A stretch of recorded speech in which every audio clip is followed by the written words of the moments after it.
Mga ka-amazing, palaging pinagdedebatehan, pinag-uusapan, at minsan pinagtatalunan. Sino nga ba ang pinakamayamang naging presidente ng Pilipinas? Pero bago tayo tumalon sa listahan, kailangan nating linawin ang isang napakahalagang bagay. Hindi lahat ng presidente ay may kumpletong public record ng kanilang exact net worth.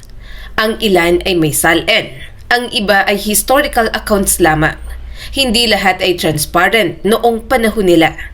Kaya ang listahan natin ay hindi exact ranking based on numbers, kundi isang malalim na pagsusuri batay sa kanilang background, kanilang pamilya, kanilang ari-arian, public SALN records, historical notes, at mga kilalang ulat. At syempre, hindi ito chismis.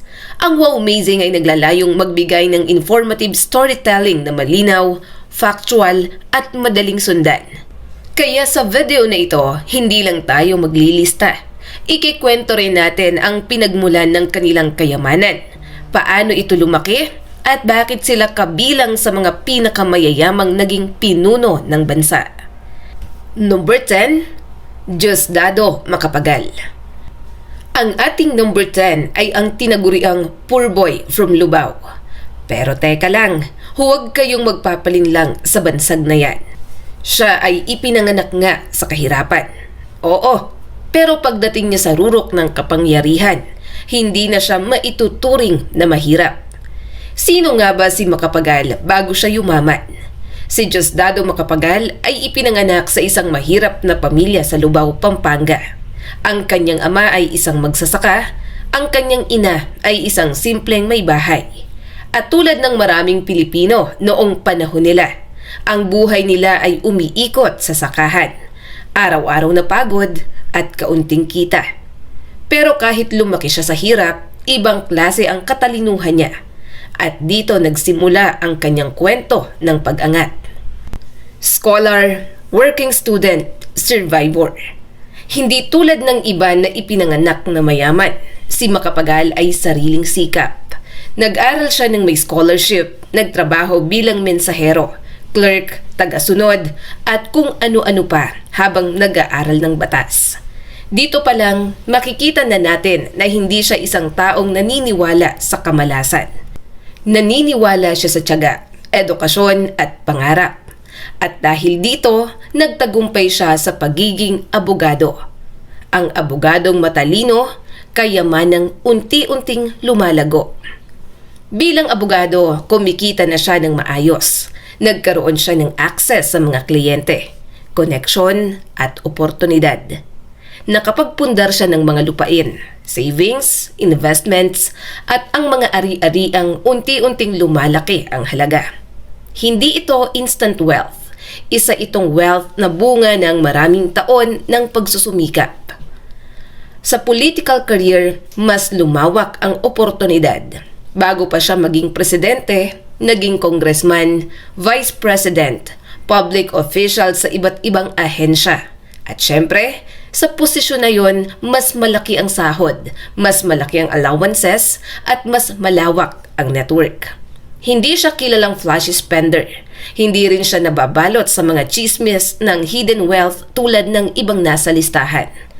Pero dahil sa legal career, political career, real estate investments, at financial stability, maituturing si Macapagal na isa sa mayayamang presidente kahit hindi siya pinakamayaman.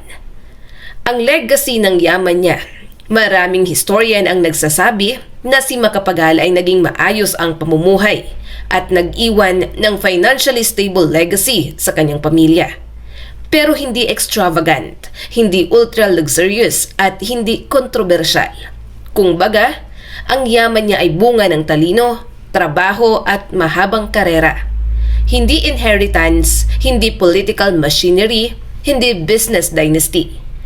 Kaya tama lang na simulan natin ang listahang ito sa kanya. Ang taong nagsimulang mahirap pero umangat ng dahil sa sariling diskarte. Number 9, Elpidio Quirino. Kung may presidente na underrated pagdating sa kayamanan, si Elpidio Quirino yon. Hindi siya kasing sikat pagdating sa discussions ng Philippine presidential wealth, pero dapat lamang na nasa listahang ito dahil hindi siya ipinanganak sa yaman, pero nakamit niya ang malaking financial stability pagdating sa adulthood. Si Quirino ay ipinanganak sa Vigan sa isang pamilyang hindi marangya. Ang pamilya nila ay middle class ngunit hindi mayaman. Ngunit tulad ni Macapagal, si Quirino ay matalino, masipag, may ambisyon at porsigido sa edukasyon. Nag-aral siya ng batas at naging abogado. Isang propesyon na noong panahon nila ay isa sa pinakamalaking source of wealth. Ang yaman ng isang career politician. Si Quirino ay hindi businessman. Hindi rin siya mula sa mayamang angkan, pero siya ay isang politiko mula pa sa panahon ng Commonwealth at American era. Ibig sabihin, matagal siyang nasa gobyerno. Marami siyang investments. May dagdag income siya bilang abogado.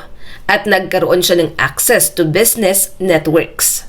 Sa buong political career niya, nagkaroon siya ng multiple real estate properties, malalawak na agricultural land investments, savings, securities, at government pension benefits. Pero bakit hindi masyadong napag-uusapan ang yaman niya? Kasi hindi siya gaya ng mga Marcos na may allegation ng billion-dolyar. Hindi siya gaya ng Aquino na may kilalang asyenda. Hindi siya gaya ng Estrada na celebrity millionaire. Hindi rin siya gaya ni Duterte na may malalaking real estate holdings. Tahimik lang si Quirino. Wala siyang masyadong drama. Wala siyang malaking kontrobersya, pero mayaman siya mula sa legal career, political tenure, properties, and strategic investments. Ang issue ng Golden Arenola. Kung may isang controversy na sumabit sa kanya, ito ay ang issue ng Golden Arenola at beddings na di umano'y pag-aari niya. Ngunit kalaunan, napag-alaman ng investigasyon na overblow ng chismis at wala talagang patunay na gold ang gamit niya. Pero dahil sa issue na yon, mas lalong lumabas ang ideya na siya ay living in a comfortable, wealthy lifestyle as a president. Hindi man siya bilyonaryo pero sapat ang kanyang yaman para masabing kabilang siya sa mayayamang naging pangulo. Si Quirino ay hindi nag-aral sa abroad tulad ng iba. Hindi rin siya galing sa old rich. Pero dahil sa dedication, eskwela, pagiging abogado, mahabang political career at investments, nakapundar siya ng solid na kayamanan. Number 8. Carlos P. Garcia. Kung pag-uusapan ang mga presidenteng may tahimik pero solidong kayamanan, si Carlos P. Garcia ang isa sa pinaka-underrated. Hindi siya flashy, hindi siya maporma, hindi siya nagpa-party ng bongga. Pero kung pag-uusapan ang slow and steady wealth building, siya ang pinaka-classic example. Isang public servant, si Garcia ay ipinanganak sa Bohol sa isang simpleng pamilya. Hindi sila ultra-rich pero hindi rin sila lubog sa hirap. Sa madaling salita, typical middle-class provincial family. Pero dahil matalino at masipag, nag-aral siya ng batas at naging guro at abogado. At tandaan natin, noong panahon nila, ang pagiging abogado ay isa sa pinakamataas na hanapbuhay. Marami na agad siyang oportunidad makapag-ipon at makapag-invest. Ang lihim ng tahimik na pagyaman niya ay hindi nagmula sa negosyo. Hindi rin mula sa inheritance. Ito ay mula sa mga lupang minana at nabili niya, mga real estate sa Bohol, mahabang career sa gobyerno, sahod bilang abogado, senador at vice president. Sa katunayan, ayon sa mga historian, isa siya sa mga presidenteng low profile pero very financially prudent. Hindi siya maluho, hindi siya magastos, hindi siya tulad ng iba na nababalot sa scandals ng lavish lifestyle. Tahimik lang siya pero mayaman sa asset value. Ang epekto ng Filipino First Policy. Bilang presidente, ipinaglaban niya ang mas malaking kapangyarihan ng mga Pilipino sa sariling ekonomiya. At dahil dito, nagkaroon siya ng koneksyon sa maraming negosyante, korporasyon at political elites. Hindi upang kumuha ng pera, kundi magkaroon ng influence at exposure sa business landscape. Ang exposure na ito ay naging tulay sa mas maraming investment opportunities. Hindi korap si Garcia, pero dahil nakaupo siya sa pinakamataas na posisyon ng bansa, natural na dumarami ang koneksyon, business invitations, investment opportunities. Lahat ito ay nag-ambag sa pagtaas ng value ng kanyang assets. Ang retirement life niya ay katibayan ng yaman. Pagkatapos ng presidency ay hindi na siya naghikahos. Hindi siya nanghihingi ng government aid. Hindi siya lumutang sa utang. Nanatili siyang financially secure hanggang sa huling araw niya. Ito mismo ang patunay na kahit hindi man siya kasing yaman ng Marcos, Aquino, Estrada o Duterte, sapat ang yaman niya para mapabilang sa top 10. Tahimik, simple, hindi mapagmataas, pero may yaman na sapat para tawaging old school elite public servant. Number 7, Emilio Aguinaldo. Marami ang magugulat dito. Ha? Bakit si Aguinaldo kasama sa listahan ng mayayamang presidente? Ang sagot, dahil noong panahon niya, siya ay kabilang sa mga pinakamayamang tao sa Cavite. Hindi ito katang-isip. Ito ay well documented sa history books. Ang pamilya niya may lupa, may negosyo, may impluensya. Ang pamilya Aguinaldo ay kabilang sa tinatawag na Principalia noong panahon ng Kastila. Ibig sabihin, may lupa, may negosyo, may political influence, may mataas na social standing. Sa Cavite, sila ang isa sa pinakamaimpluwensya at pinakamayaman. Ang lupa noon, kayamanan.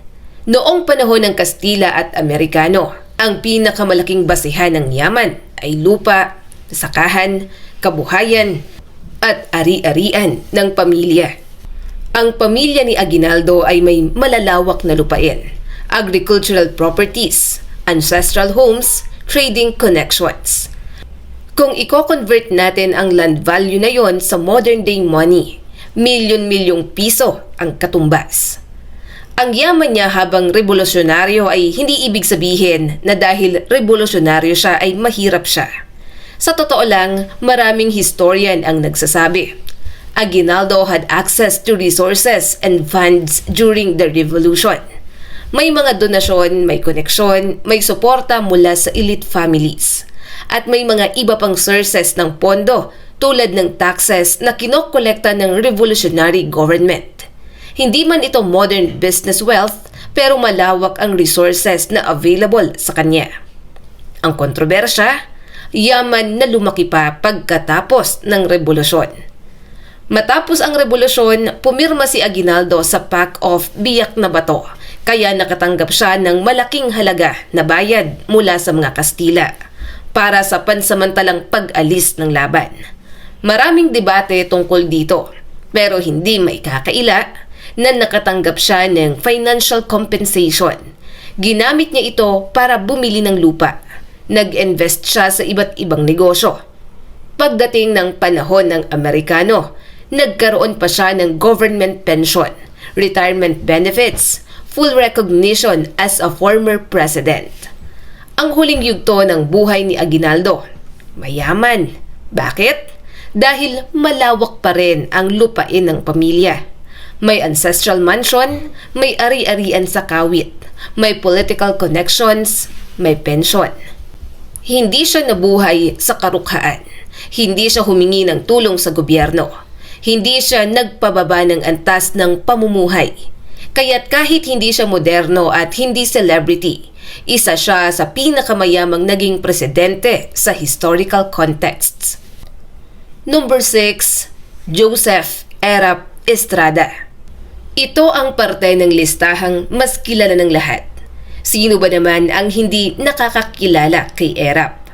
Pero bago natin pag-usapan ang pagiging presidente niya, balikan natin ang pinagmulan ng kanyang kayamanan. At oo, malaki talaga. Si Erap ang isa sa pinakamataas ang bayad na artista sa kasaysayan.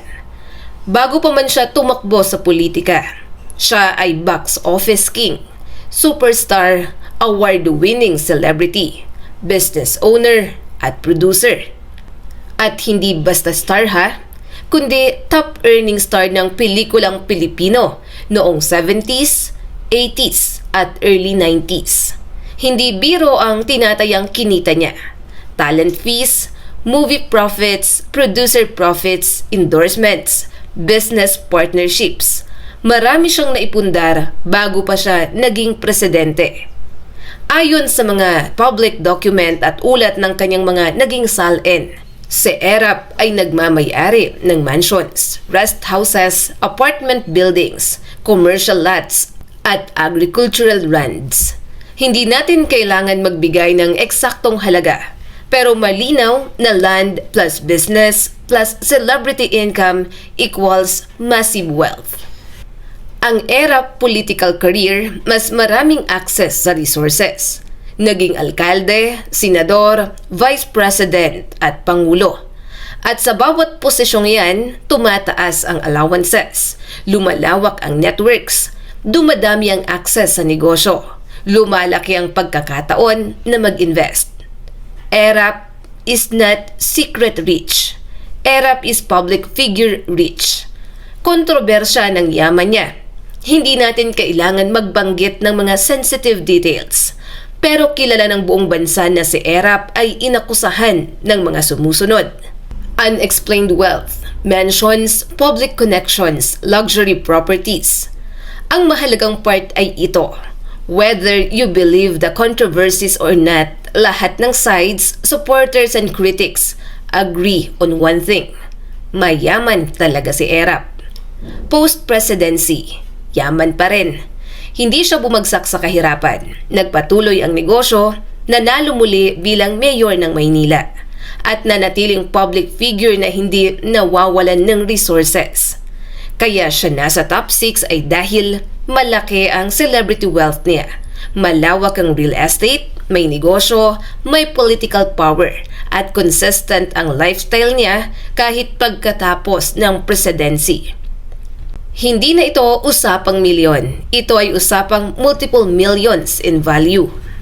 Number 5, Gloria Macapagal Arroyo. Kapag pinag-usapan natin ang mga modernong presidente na may malaking yaman, si Gloria Macapagal Arroyo ay hindi pwedeng mawala sa listahan. Hindi lang dahil sa kanyang political power, kundi dahil sa kombinasyon ng family background, negosyo, investments, and political connections. Siya ang anak ni Presidente Diosdado Macapagal. Pero iba ang landas ng kayamanan ni GMA. Mas malawak, mas diversified at mas corporate-driven. Yaman na nanggaling sa pamilya, negosyo, marrying into power, political career. Ang pamilya Arroyo ay kilalang mayaman. Ang pamilya ng asawa niya, si Mikey Arroyo, ay galing sa prominenteng angkan na may malalaking lupain, may real estate, may law firms, may negosyo at may investments. Dagdag pa rito, nang pumasok si GMA sa corporate world bago maging presidente, nagkaroon siya ng corporate salary, board memberships at investments. Public salin records. Ayon sa mga public feelings ng kanyang salin habang presidente siya, umaabot sa daan-daang milyong piso ang kanyang declared net worth. Pinaghalong cash, investments, real estate properties, business shares, jewelry, vehicles, family assets. At tandaan, sa salin pa lang yan. Hindi pa kasama ang ibang ari-arian ng Arroyo family na hindi nakadeclare sa kanyang personal dahil nasa pangalan ng ibang miyembro ng pamilya. Ang Arroyo business ecosystem. Ang Arroyos ay hindi tulad ng ibang political families na lupa lang ang hawak. Sila ay diversified. Law practice, Mike Arroyo family. Real estate, business in Makati and Manila. Agriculture land, corporate shares at iba pang investments. Ang kanilang kayamanan ay hindi flashy, pero integrated ito sa network ng mga mataas na tao sa lipunan. Hindi bumagsak pagkatapos si GMA maging presidente. Nanatili siyang may koneksyon sa politika. Naging congresswoman, naging speaker, may pension at benefits, at may patuloy na business influence. At sa madaling salita, never siyang naging middle class o financially shaky. Isa siya sa pinaka-consistent ang yaman mula simula hanggang huli. Number 4, Fidel V. Ramos, FVR. Si FVR ay kilala bilang isang sundalo. Pero huwag ka, hindi ibig sabihin nito ay hindi siya naging mayaman. Minsan kasi ang perception ay ito. Sundalo, hindi mayaman yan? Mali. Si Fidel V. Ramos ay kabilang sa political elite. Pamilya pa lang niya, mayaman na. Political dynasty blood. Si FBR ay kamag-anak ng mga Marcos. At ang pamilya niya mismo, ang Ramos family ng Pangasinan ay matagal nang nasa politika, edukasyon, agrikultura, public service, land ownership. Sa mga lumang dokumento at historical accounts, ang pamilya Ramos ay landed middle elite noong 1930s to 1950s. At kung landowner ka noon, malaki ang halaga noon, lalo na pagdating sa agrikultura. Military prestige, access to opportunities, at habang tumataas ang ranggo ni Ramos, lumalaki ang sahod, lumalaki ang pensyon, lumalawak ang koneksyon, lumalawak ang investments. Ang posisyon niya bilang Chief of the Armed Forces at Defense Secretary ay nagbigay sa kanya ng access to high-level business circles, koneksyon sa global leaders, opportunities sa international trainings, honoraria, speaking engagements, scholarships. Hindi siya business tycoon, pero he had institutional influence which converts to long-term wealth. Real property holdings. Maraming ulat na nagsasabi na may mga bahay, lupa, agricultural land, private properties ang pamilya Ramos sa Pangasinan, Quezon City, Baguio at iba pang bahagi ng Pilipinas. Hindi flashy ang lifestyle ni FBR, pero elite si Ramos. Siya ang perfect example ng quiet wealth. Hindi nagpapakita ng mansyon, sports car, jewelry, extravagant travels. Pero ang pamilya niya may established wealth, legacy wealth ika nga. Post-presidency wealth. Pagkatapos niyang maglingkod bilang presidente, siya ay naging global speaker, development consultant, foundation head, foreign delegate, private sector advisor. Ang mga roles na ito ay nagbabayad ng malaki. Hindi milyon kada araw, pero sapat para tumaas ang halaga ng yaman niya habang tumatanda. Kaya't hindi siya nagkulang. Number 3, Benigno Noynoy Aquino III. Ito ang parte kung saan papasok ang old rich concept.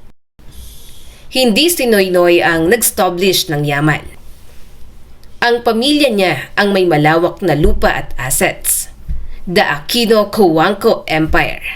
Ang Aquino family at ang Cojuangco family ay dalawang kilalang elite families sa bansa. Ang Cojuangco clan ay multi-million landowners. May planta, may businesses, may bank connections, may corporate networks. Ang Aquino family naman ay political elite, landowners, business shareholders, leaders in Tarlac region. Hacienda Luisita, massive asset. Ito ang pinakakilala. Ang Hacienda Luisita ay may 6,000 ektarya noon. Isang napakalaking agricultural estate. Ang value nito, kung i-convert sa modern pricing, maaring bilyon-bilyon na. Depende sa square meter ng agricultural land. Depende sa land use. At tandaan, family estate ito. Hindi man personal ni Noynoy, maraming bahagi ito ng kanilang family wealth ecosystem. Personal salin ni Noynoy. Ayon sa public salin, may net worth siya na umaabot sa daan-daang milyong piso. Malaki yun. Pero hindi dahil sa negosyo niya. Ito ay dahil sa inheritance, real estate shares, family assets, savings, investments, income from being senator and president. The wealth of simplicity. Si Noynoy ay hindi flashy, hindi marangya, hindi mapag-post ng luho, pero kahit simple ang lifestyle niya, hindi ito nangangahulugan na hindi siya mayaman. The truth is, he was a quiet inheritor of one of the largest land-owning clans in Philippine history. Political influence, lifetime stability kahit hindi ka corporate tycoon kung ikaw ay anak ng dating presidente Cory Aquino. Anak ng political martyr Ninoy Aquino, bahagi ng Cojuangco clan at may decades of land assets. Automatic kasama ka sa political economic aristocracy ng bansa. At kung pag-uusapan ng ranking ng mayayamang naging presidente, nasa top 3 talaga si Noynoy. Hindi dahil sa kita, hindi dahil sa negosyo, hindi dahil sa bribery or controversy, pero dahil ito sa intergenerational wealth. Number 2, Rodrigo Roa Duterte. Kapag pinag-usapan ang mga modern presidents na may malaking yaman, hindi matatawaran ang posisyon ni Rodrigo Roa Duterte. Hindi dahil sa pagiging businessman, dahil hindi naman siya sikat na negosyante. At hindi rin dahil sa pagiging celebrity tulad ni na Estrada o Marcos, kundi dahil sa kombinasyon ng pamilya, lupa, political connections at long-term asset accumulation. Hindi ako mayaman, sabi niya. Pero kapag sinuri mo ang kanyang background, kanyang pamilya, ang kanilang mga lupain, ang declared assets nila at ang economic networks ng mga Duterte sa Davao, makikita mo agad na hindi siya simpleng tao lamang. Ang pamilyang Duterte, matatanda ng political power brokers. Ang ama ni Rodrigo, si Vicente Duterte, ay governor ng Davao. May political influence, may access sa land ownership, at kabilang sa provincial elite sa Mindanao, lalo na sa Davao Region. Isa ang pamilyang Duterte sa mga foundational families na nakakuha ng malalawak na lupain at properties noong panahon ng migration at repopulation ng Mindanao. Kaya kahit bago pa maging mayor si Duterte, kilala na ang pamilya nila bilang may hawak ng lupa at impluensya. Ang yaman niya ay lupa, lupa, lupa.